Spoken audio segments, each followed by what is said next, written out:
반갑습니다. 네, 좋은 아침입니다. 어제 잘 씻었어요? 네, 어제 전도하고 물론 이제 회의를 했지만 고생하셨습니다. 지난주 말씀 일주일 되면 좀 잊어버리잖아요. 우리가 간단하게 제가 한번 정리해 드릴게요.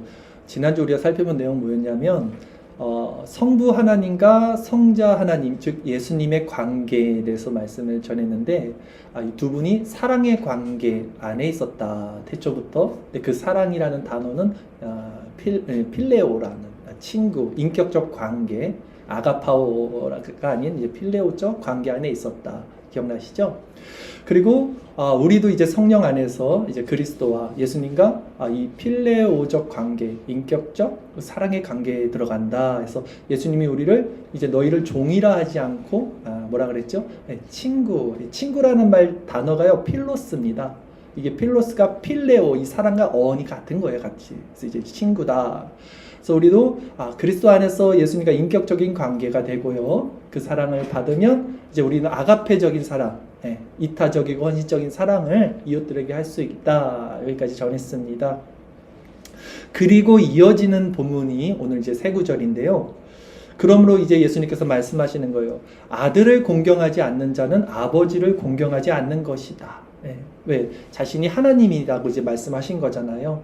나와 하나님의 관계를 말씀하셨고, 내가 하나님께, 아버지께 보는 것, 아버지가 행하는 것만 내가 행하기에 이제 나를 공경하지 않으면 그것이 이제 하나님을 공경하지 않는 것이다 라고 말하는 게 오늘 본문 내용입니다. 오늘은 이 구절을 가지고 아들을 공경하는 자는 누구인가? 아들을 공경하는 자는 누구인가? 라는 제목으로 말씀을 전하는데요. 실제 예수님을 공경하는 자가 이제 하나님을 공경하는 자 이꼴이 되죠. 등이 되죠. 등식이 되죠. 때문에 오늘 말씀을 통해서 우리가 진정 예수님을 공경하는 자인지, 그렇다면 예수님을 공경한다는 것은 무엇인지 우리 자신을 점검하고 나아가서 이제 하나님을 공경하는 자들로 다 우리가 세워지기를 바랍니다. 오늘 본문 요한복음 5장 21절부터 읽었는데 제가 21절, 22절 두 절 말씀을 다시 읽어드릴게요. 아버지께서 죽은 자들을 일으켜 살리신 같이 아들도 자기가 원하는 자들을 살리느니라. 아버지께서 아무도 심판하지 아니하시고 심판을 다 아들에게 맡기셨으니. 자, 전구절에서 아버지가 하신 걸 내가 보고 아버지가 행하신 걸 내가 행한다는 말과 연결이 되는 거예요. 아버지가 죽은 자를 살리는 것처럼 나도 죽은 자를 살릴 거고, 그 심판도 아버지가 나에게 다 맡기셨다. 즉 예수님이 하나님이 하시는 모든 권세를 가진 하나님이다. 내가 하나님이다 라는 것을 선포하는 말씀이죠. 즉 아버지께서 이제 죽은 자를 살린 같이 나도 살릴 것이다. 나도 심판한다 라는 것입니다. 그런데 중요한 거, 우리가 오늘 본문에서 먼저 짚고 넘어가야 될 중요한 지점은요, 지금 이 말씀을 예수님께서 누구에게 하고 계시는가, 이 지점을 우리가 살펴봐야 돼요. 먼저, 자, 지금 이 말씀은요, 예수님께서 자신을 믿지 않는, 그러니까 즉 예수님을 하나님의 아들로, 구원자로, 성자 하나님으로 믿지 않는 유대 종교 지도자들을 향해서 하시는 말씀입니다. 이 말씀의 대상이 유대 종교 지도자들이에요. 그런데 아이러니한 것은 뭐냐면, 지금 이 종교 지도자들은요, 자신들이 누구보다도 하나님을 공경한다는 사람들이었어요. 그쵸? 누구보다도 자신들이 하나님을 공경하고 있다고 생각하는 사람들이었어요.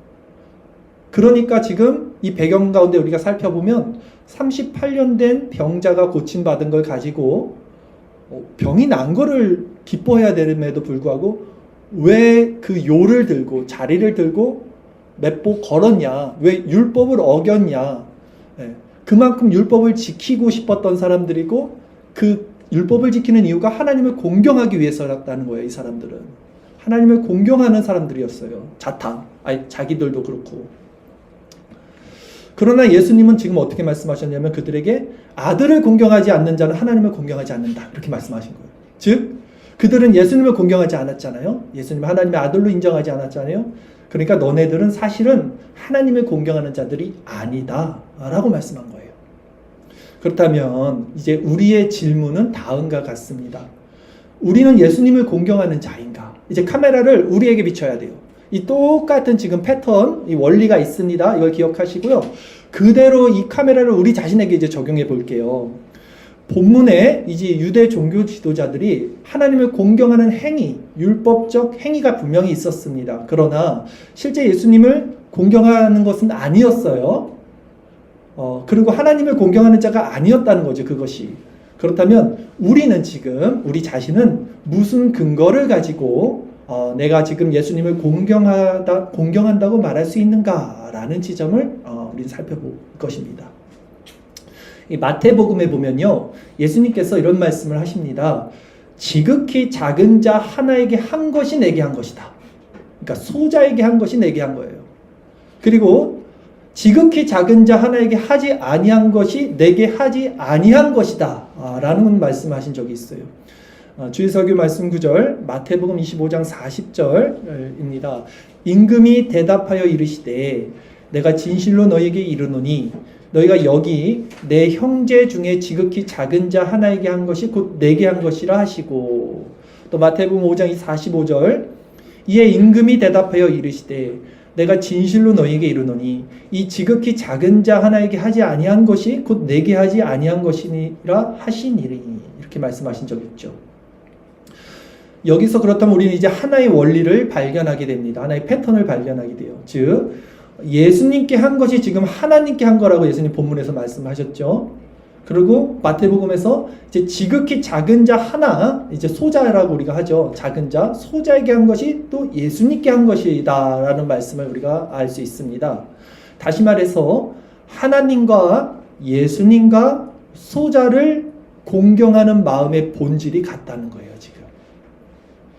때문에 당시 유대 종교 지도자들이 예수님을 공경하지 않았기 때문에 하나님을 공경하지 않은 것이었다면 오늘날 우리도 소자를 공경하지 않는 것이 예수님을 공경하지 않는 것이 된다는 거예요. 이해가시죠? 우리의 행위가 아니라 이 패턴과 원리를 성경이 말해주고 있는 것입니다. 그렇다면 이제 중요한 것은 무엇입니까? 성경이 말하고 있는 소자는 누구인가? 지극히 작은 자 중 하나라고 하는 이 소자는 누구인가라는 지점에 대해서 우리가 살펴봐야 합니다. 주일설교 말씀 구절 읽었던 마태복음 25장 40절을 다시 한번 제가 읽어드릴게요. 임금이 대답하여 이르시되 내가 진실로 너희에게 이르노니 너희가 여기 내 형제 중에 지극히 작은 자 하나에게 한 것이 곧 내게 한 것이니라 하시고 말씀했어요. 여기서 지극히 작은 자 하나를 담고 있는 말이 있습니다. 뭡니까? 내 형제 중에 라는 것이죠. 내 형제 중에. 지금 예수님께서 말씀하신 내 형제는요, 1차적으로는 예수님의 제자들을 가리켜요. 그리고 나아가 궁극적으로는 그리스도를 믿는 모든 성도들을 가리킵니다. 오늘 설교에서 말하고 싶은 부분은 이 지점이에요. 내 형제 중에 지극히 작은 자 하나에게 한 것이 곧 내게 한 것이니라. 우리 이 말씀을 알아야 예수님을 공경하는 것이 되고 그것이 즉 하나님을 공경하는 것이 되기 때문입니다. 그렇다면 내 형제, 이게 이제 교회의 지체, 성도들을 가리킨다는 거죠. 그럼 이 성경은 이 교회 지체들에 대해서 어떻게 말씀하고 있는가를 살펴보겠습니다. 고린도전서 12장 24절에서 26절까지 말씀입니다. 우리의 아름다운 지체는 그럴 필요가 없느니라. 오직 하나님이 몸을 고르게 하여 부족한 지체에게 귀중함을 더하사 몸 가운데서 분쟁이 없고 오직 여러 지체가 서로 같이 돌보게 하셨느니라. 만일 한 지체가 고통을 받으면 모든 지체가 함께 고통을 받고 한 지체가 영광을 얻으면 모든 지체가 함께 즐거워하느니라. 자, 이게 교회의 정체성에 대해서 말씀하신 겁니다. 이 지점이 이제 세상과 교회가 다른 점이에요. 세상은 어떻습니까? 세상은 이 사회, 이 공동체 안에서 능력이 많은 사람일수록 귀한 대접을 받습니다.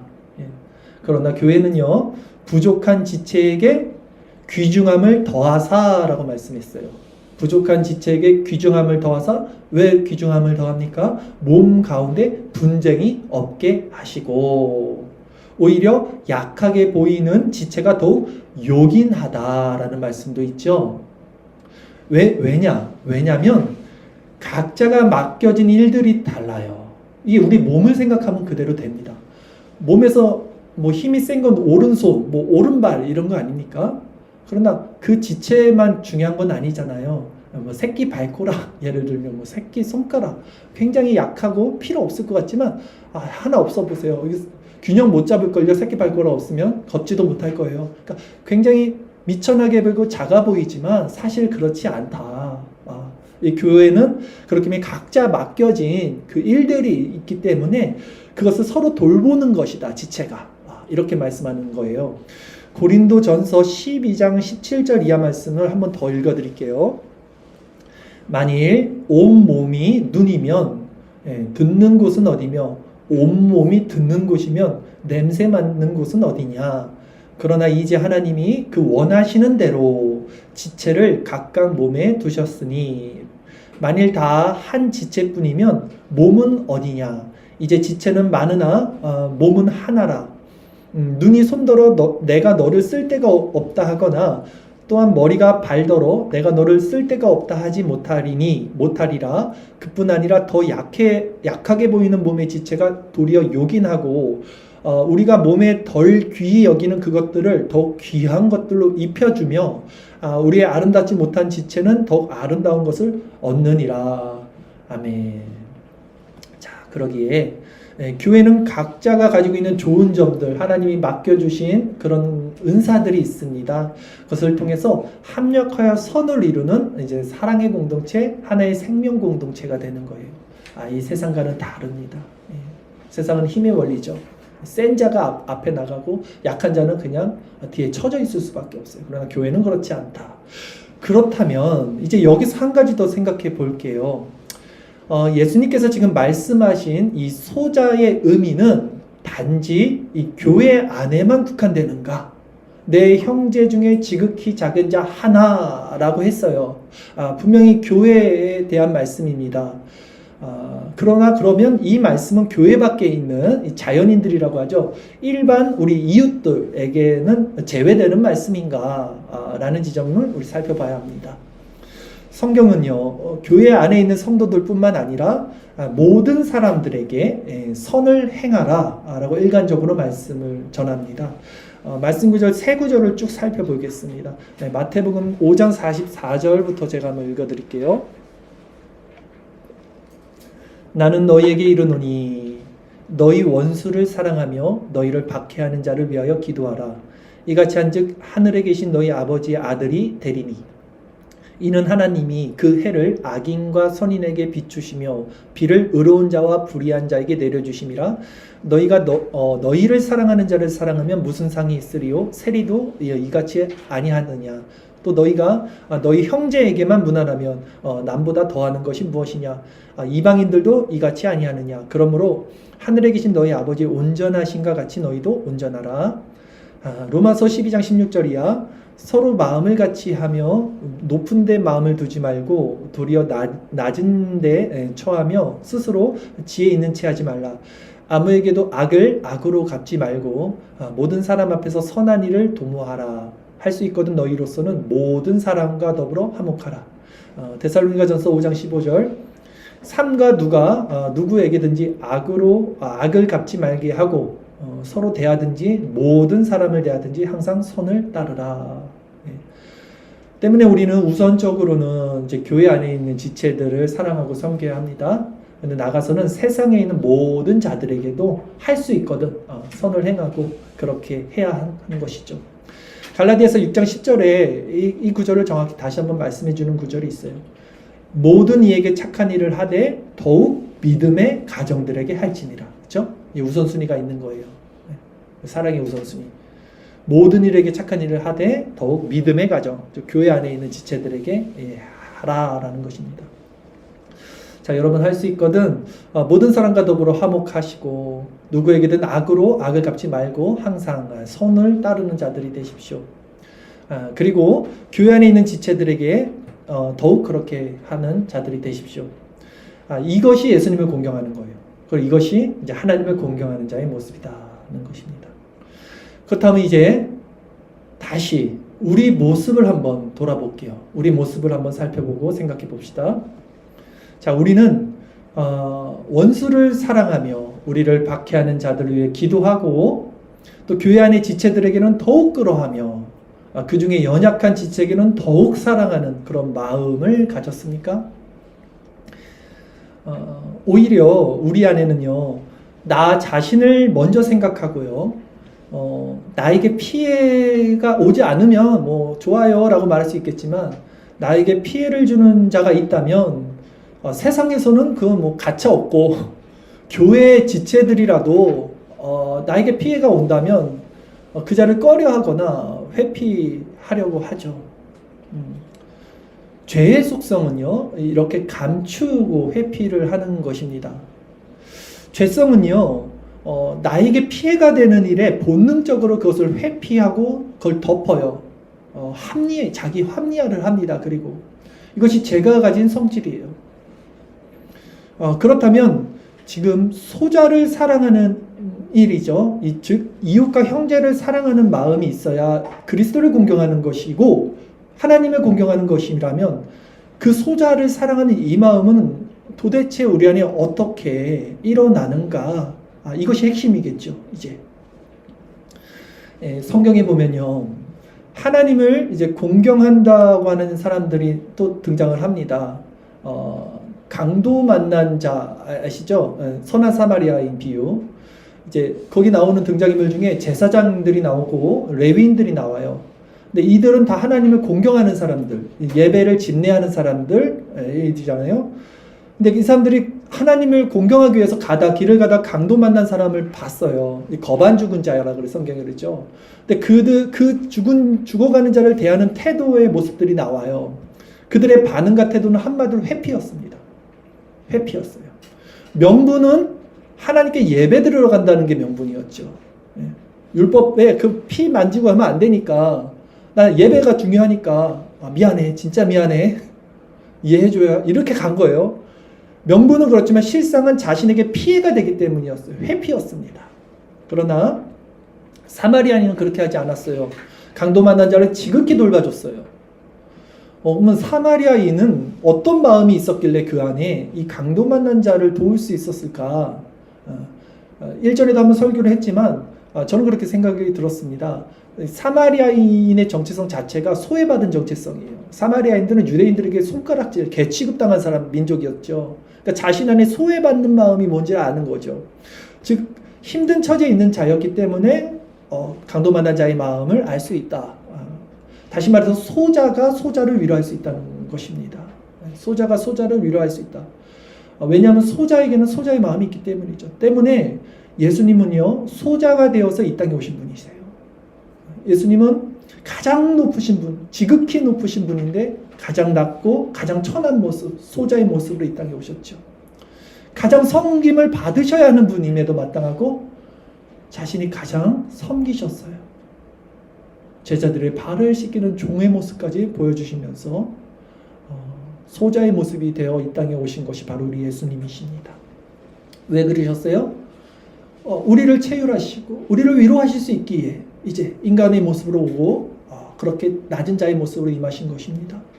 때문에 우리도 마찬가지죠. 우리가 소자가 됐을 때 이제 소자의 마음을 알고 소자를 위로할 수 있게 되고 그것이 예수님의 마음이고 그것이 하나님의 마음이며 그것이 그리스도와 하나님을 공경하는 것이 된다라는 것입니다. 자, 여러분 이 말씀을 이제 여기까지 들었으면 우리가 이제 다시 한번 우리의 생각을 좀 정리를 해야 됩니다. 기본적으로 인간의 패턴, 생각의 패턴은 이렇게 말씀을 드리면 내가 이제 가난한 마음을 가져야 되겠구나. 내가 그래서 가난한 자들 도와야겠구나. 이런 패턴으로 이제 흘러가죠. 근데 그것은 우리 안에 있는 죄성을 아직은 긴밀하게 보지 못하는 상태라고 저는 생각합니다. 우리는 그럴 수 있는 존재가 아니에요, 사실. 실제적으로. 때문에 우리는 이 말씀 가운데 이제 내가 소자가 되어야지 이렇게 율법적으로 접근해서 우리 자신의 의지를 발동시켜서는 안 됩니다. 중요한 것은 지체야. 우리가 지체라는 거예요. 지체. 지체이기 때문에 우리는 몸에 붙어 있어야 된다는 게 핵심이에요. 지체는 지체끼리 붙어 있을 수 없어요. 손과 발이 붙어 있으면 괴물이죠. 그게 어떻게 몸입니까? 끔찍하잖아요. 지체는 몸에 붙어 있어야 돼요. 내가 소자가 돼서 누굴 도와야지가 아니에요. 누가 누굴 도웁니까? 지체가 어떻게 지체를 도와요? 지체가 할 일은 몸에 붙어 있어야 돼요. 몸에 붙어 있으므로 하나로 연결돼서 내 몸과 같이 사랑하게 되는 거예요.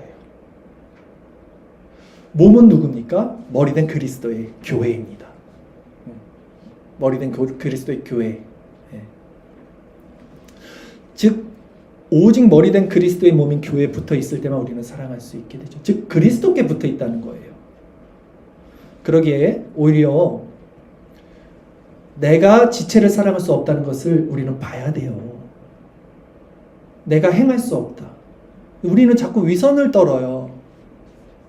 조금 도와줘 놓고 자기도 속죠. 기만하죠. 근데 실제 우리 안에 그 더러운 마음을 보십시오. 이기적인 마음. 간단히 제가 예를 들어서 우리 마음을 볼 수 있는 것을 표현해 보겠습니다. 우리가 그리스도께 붙어 있는 상태가 가장 중요하죠. 그리스도의 연합이잖아요. 그러면 그리스도와 연합된 상태를 우리는 어떻게 우리가 분별할 수 있거나 그 상태를 우리가 구할 수 있는가 했을 때 우리가 그리스도 안에 있지 못하는 상태를 분별하는 방법 예를 들어 볼게요. 만약에 이제 먹을 것이 우리가 이제 주어졌을 때 그냥 쉽게 1차원적으로 말씀을 드립니다. 우리 자녀들이 있어요. 아니면 가족이 있습니다. 그리고 저쪽에 이제 교회에 우리 지체들이 있습니다. 여러분들은 그것을 누구에게 먼저 주겠습니까? 예, 저만 나쁜 놈이에요. 저는 자녀들에게 줄 것 같습니다. 먼저는 우리 가족들을 챙길 것 같아요. 그 육적 소욕이 그렇게 작용을 합니다. 우리 안에는요. 우리 이걸 부정하지 말자는 거예요. 위선 떨지 말자는 거예요. 그런데 이 마음이 드는 게 자연인들이라면요. 이거 당연한 얘기를 하네, 저 사람이. 그거 자연스러운 거지. 당연히 내 가족과 내 자식을 챙기는 거지. 그게 무슨 죄야? 라고 자연인들은 생각을 합니다. 그러나 성도들은요, 이런 마음이 일어나지 않는다는 게 아니에요. 그러나 이런 마음이 일어날 때 정말 수치스럽고 민망하게 돼요, 마음이. 그리고 자기의 죄를 보는 거예요. 내가 내 자식과 내 가족을 먼저 생각하는구나. 이게 민망하다는 마음이 일어나는 거예요, 성도는. 그래서 성도는 어떻게 됩니까? 그래서 몸인 그리스도가 필요하구나를 더 깊이 나가게 된 거예요. 그러니까 내가 더 지체들을 사랑해야지 이게 아니라 그래서 나는 그리스도께 나가야 되는구나. 몸에 붙어 있어야 되는구나로 간다고요. 요게 포인트입니다. 내가 원하지 않는 일인데 이게 우리가 원하지 않는 일이에요. 우리는 그리스도 안에 있기 원하고 싶어요. 우리는 모두 사랑하고 싶어요. 내 몸과 같이 사랑하고 싶어요. 정말 거룩해지고 싶고요. 정말 이타적으로 살고 싶고요. 마음에 그런 어떤 악함이 없고 싶습니다.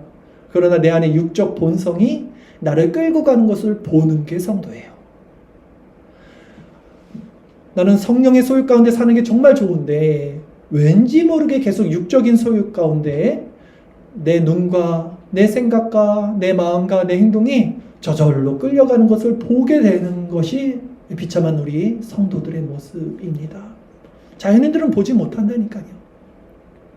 그래서 성도는 그러기에 말씀과 기도 가운데 날마다 나가게 된다는 거예요.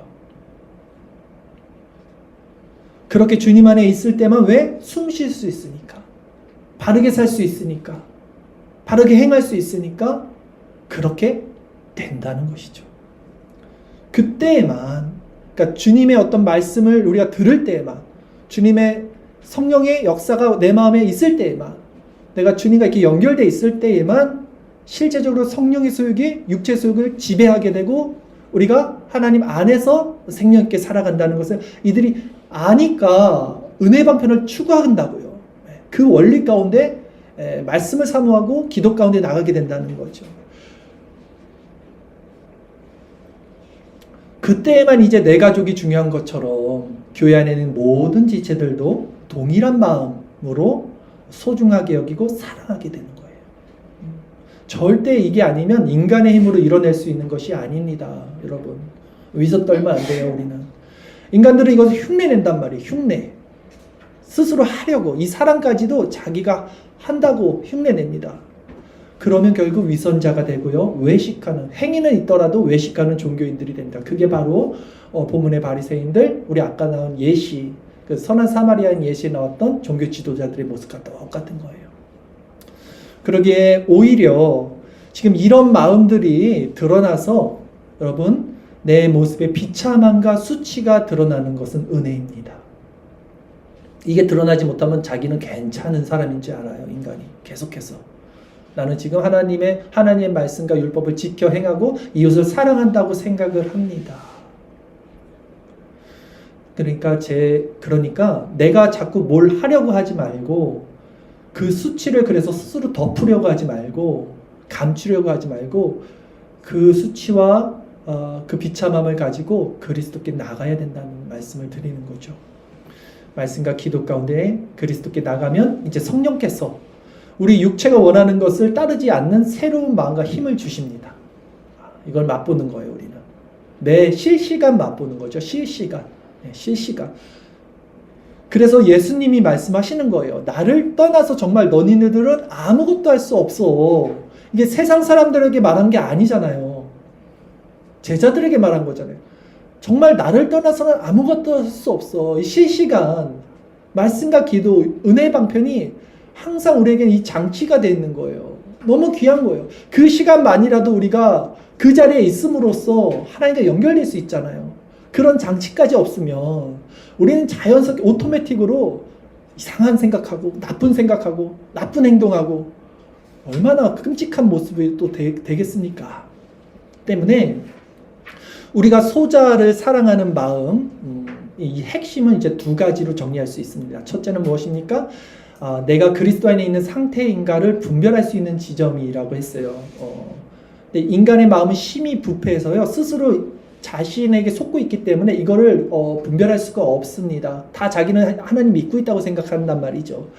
즉 우리는 스스로 하나님을 믿는다고 생각하고 하나님을 공경한다고 생각합니다. 그러나 우리 마음의 이 작용을 한번 이렇게 살펴볼 수 있다면 그 행위까지 우리가 위선으로 감추지만 그 내면의 깊은 곳에는 진짜 내가 참 비참한 자구나, 내가 참 이기적이고 정말 이 끔찍한 죄를 벗어날 수 없는 자구나를 이제 보게 된다는 것이죠. 두 번째는 이제 그것이 분별되기 위해서는 사실은 말씀과 기도가 필요하고요. 그것이 분별된 후에도 말씀과 기도가 필요한 거죠. 왜냐하면 말씀과 기도 가운데만 우리가 새로운 피조물로 변화를 받을 수 있습니다. 우리에게 주어진 이게 은혜 방편이잖아요. 말씀과 기도. 이 은혜 방편은 우리가 세상 가운데 성도의 정체성을 잃어버리지 않도록 주님께서 베풀어 주신 가장 안전하고 복된 어떤 은혜의 장치라고 저는 생각합니다. 때문에 우리 영혼이 살기 위해서 이 모든 은혜의 방편을 우리는 자원하는 마음으로 힘써 공급받는 상태가 되는 것이죠. 그래야 사니까. 그래야 살기 때문입니다. 오늘 거룩한 주일이죠. 아침에 우리가 이렇게 예배 드릴 때 우리 마음이 어떻습니까? 실제 우리가 우리 죄를 회개하고 우리 마음에 이런 비참함을 토로하고 주님의 말씀에 기대고 그분을 바라본다면 성령께서는 분명히 우리에게 새로운 마음을 주시고 거룩한 마음을 회복시켜 주시고 그리스도 안에서 사랑할 수 있는 힘을 주십니다. 그걸 우린 받는 거예요. 매일매일 매순간 날마다 그게 은혜의 방편을 공급받는 것이 이유가 되는 것입니다. 자, 이렇듯 이 마음으로 행하는 것이 예수님을 공경하는 것이고 하나님을 공경하는 것이다 라는 것입니다. 이제 말씀을 정리합니다. 오늘 우리는 하나님을 공경하는 것이 무엇이냐로 시작을 했습니다. 그것은 바로 예수님을 공경하는 것이다 라는 예수님 말씀이었고요. 우리는 한 번 더 들어가서 예수님을 공경하는 것이 무엇이냐 했을 때 예수님의 말씀이 지극히 작은 자 중 하나, 즉 소자를 사랑하고 공경하고 섬기고 하는 것이 예수님을 공경하는 것, 나아가 하나님을 공경하는 것이다 라고 배웠죠. 자, 소자는 누구였습니까? 예수님의 형제였어요. 1차적으로는 교회 안에 있는 지체, 그 중에 더 연약한 지체를 의미하겠죠. 교회는 세상과는 달라요. 이 정체성이. 세상은 힘이 세면 그 지체가 앞장서지만 교회는 맡겨진 일들이 각자 다르기 때문에 크고 작음이 없이 이런 유기적 생명 공동체다라는 것이죠. 또한 성도는 이 교회 안의 지체뿐만이 아니라 이제 나아가서 세상에서도 그리스도의 마음을 가지고 이웃을 사랑하고 섬기고 베푸는 자들이 되어야 됩니다. 근데 문제는 무엇이었습니까? 우리에게는 그럴 힘이 없다는 거예요, 여러분. 없다는 것을 매 시간, 매 순간, 실시간 여러분이 보시고 인정하셔야 돼요. 속으면 안 돼요, 스스로에게. 자꾸. 우리가 우리 안을 제대로 본다면 우리가 얼마나 끔찍하고 부패했고 여전히 죄가 차고 넘치는 비참한 인간인지를 실제 보게 될 것입니다. 그러기에 우리는 오히려 그것으로 말미암아 어떻게 돼요? 이제 그리스도를 찾게 된다는 거예요. 그 상태이기 때문에 그리스도를 찾는 거예요. 그것이 바로 가난한 심령, 낮아진 심령, 애통하는 심령이라는 것이죠. 주님은 그 소자를 찾으러 왔다는 거예요. 주님의 마음은 항상 의로운 자가 아닌 죄인을 부르러 오셨다는 것이죠. 때문에 그분은 그 마음 안에 있는 자들을 위로하시며 그런 자들에게 힘과 생명을 주시는 분입니다. 이 원리 가운데 성도는 날마다 이제 그리스도 안에 붙어 있기를 간구하는 상태가 되죠. 그것이 말씀과 기도, 은혜의 방편을 고수하고 공급받는 것이다. 그렇게 머리 대신 그리스도의 몸에 우리가 연합했을 때만 비로소 그 몸에 연합되어 있는 지체들을 사랑하게 될 것이고요. 나아가서 세상도 우리가 섬기게 될 것이고요. 그것이 예수님을 공경하는 것, 그것이 하나님을 공경하는 것이다 라는 것입니다. 이 아침에 우리의 힘이 되신 그리스도를 그러기에 더욱 바라보십시오. 우리의 힘은 오직 그리스도고 우리의 힘은 오직 말씀 안에 있습니다. 하나님 우리에게 늘 새 힘과 새로운 피조물로서의 충만함을 주시는 분이죠. 그 은혜가 이 아침에도 우리에게 있습니다. 우리의 모든 죄를 사하시고 막힌 것들을 십자가로 무너뜨리시며 연합하여 하나로 만들어내신 그 그리스도의 놀라운 사랑 안에서 하나된 교회로 우리가 하나님께 영광을 돌립시다. 나아가서 그 마음으로 교회 안의 지체들을 사랑하고 섬기고 또 가정에서 또 사회에서 그리스도의 온유하고 겸손한 마음으로 그리스도의 제자의 모습으로 살아가는 저와 여러분 되기를 간절히 기원합니다.